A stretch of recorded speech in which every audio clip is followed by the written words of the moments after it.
আপনি এগুলো অনেকে ভাবতে পারেন যে এগুলা গাছে তো বড় কেন, 2 বছর 1 বছর 1.5 বছরে কেন বড়। আসলে ভাই আমি যে কি খাটনি দিছি সুমন ভাই, শুধু গাছের চারাগুলো আমি আনছি, কিন্তু এটার মধ্যে কি খাটনি আমরা জানি না। কত ধরনের সার, অনেক ধরনের জৈব সার মানে দিছি, আমরা অনেক টাকা ইনভেস্ট করছি আমি এই বাগানে। গাছগুলো আমরা অনেক যত্ন নিচ্ছি, কিন্তু সবচেয়ে দিন শেষে একটা কথা হচ্ছে ভাই, যদি গাছের জাত ভালো থাকে তাহলে আপনি মোটামুটি কষ্ট করলেই কিন্তু ভালো ফল পাবেন।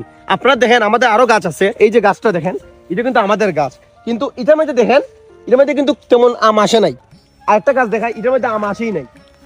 ওই যে আরো অনেকগুলো গাছ আছে দেখেন, এগুলোর মধ্যে মনে করেন একদম আম কম আসছে। কিন্তু মজার বিষয় যেটা, ব্যারিস্টার সুমন ভাইয়ের কাছ থেকে যে আমের গাছগুলো আনছিলাম, অনেকগুলো মারাও গেছে, যেহেতু খরা বৃষ্টি বাদল অনেক কিছু গেছে।